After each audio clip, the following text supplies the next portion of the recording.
what you're going to do is you're going to start with a chunk of clay like we normally do, and you're going to roll out a coil.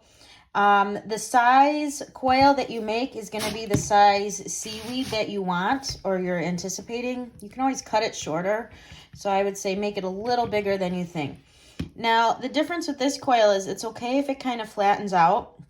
We actually want it to become flat. So after you roll it a little bit, you're then going to come in and press this down to really flatten that out.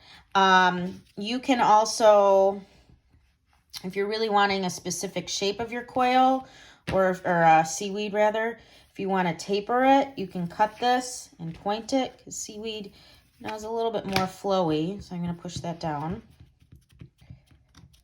Then, with some of your scrap clay, seaweed is like leaf-like, and normally they have veins or like a little bit of a spine to it. So I'm going to roll a thinner coil.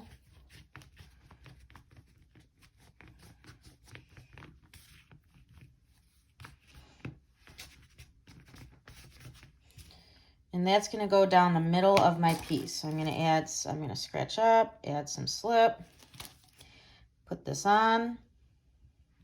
So since my fingers create that little kind of point, I'm going to use that to keep that pointed. Pinch that off, and then you're going to wet your hands with your water and your sponge. And the same thing, you're going to run over that, get that nice and wet to smooth it out and make it look like it grew off of your piece. So you can decide how dimensional you want that spine. I like it to have a little dimensions, so I keep that coil a little thicker. I don't want to make it too thick and have it look kind of not natural. So then, that's the start of your seaweed or leaf seaweed. What I do next is I kind of flip it on its side and I pinch back and forth. So that's one, and then I'm going to move, do that again. I'm going to do this down my whole seaweed.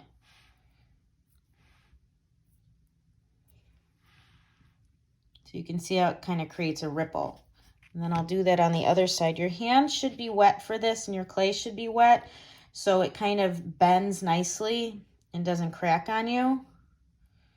So I'm just counteracting, so my thumb's pushing one way and my index finger's pushing the other way. And then I keep doing that down the piece. And then that's how you get this nice little ripple effect, and it becomes a little bit more lifelike. Then what I'll do is kind of on its side, or flat, however you want, you can start bending this to get a more lifelike feel. Again, if it's not supporting itself, you could wad up some paper towel and put that up underneath till it hardens up to that leather stage. And then this is what you'd go and attach on. Other seaweed options. You can press out a slab of clay. You're going to press it pretty thin again, like pancake thin or even thinner than pancake, especially if you're applying this on a structure so we don't get your structure too heavy. Then what you're going to do is you're going to take your needle tool, and seaweed is kind of curvy and flowy, so I'm just going to kind of squiggle back and forth on one end, and then I'm going to do the same thing to get these shapes that are pointed at one end and then kind of maybe flare out a little bit. So I'm just going to kind of keep cutting.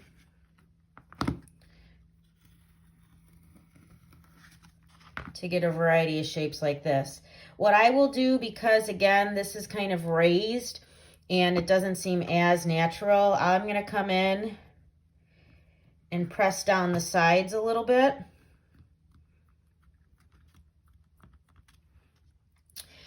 So it's a little more soft of an edge instead of that hard edge.